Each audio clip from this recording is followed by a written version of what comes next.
পোরশায় পুকুরে বিষ দিয়ে প্রায় 10 লাখ টাকার মাছ নিধন।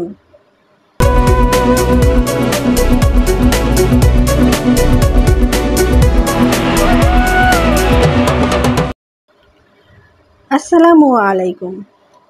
শুনছিলেন এডিপি বাংলার সংবাদ শিরোনাম।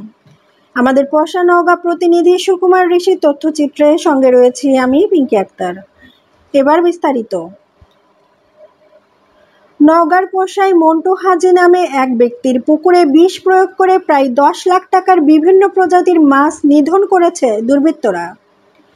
রোববার দিবাগত রাতে উপজেলার ঘাটনগর ইউনিয়নের রাজবংশীপাড়া এলাকায় এ ঘটনা ঘটে। জানা গেছে, রাজবংশীপাড়া এলাকার পাইকা পুকুর ভাড়া নিয়ে মাছ চাষ করেছেন মন্টু হাজি। পুকুরে কয়েক লাখ টাকার রুই, কাতল, বোয়াল, মৃগেল সহ বিভিন্ন প্রজাতির মাছের পোনা ছেড়েছিলেন তিনি।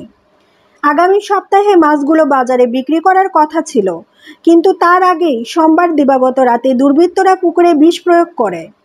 সকালে মাছগুলো মরে পুকুরের পানিতে ভাসতে শুরু করে।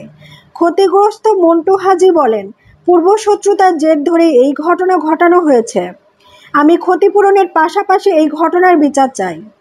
পোরশা থানার অফিসার ইনচার্জ আবু বক্কর সিদ্দিক পুকুরে বিষ দেওয়ার কথা কেউ বলেনি।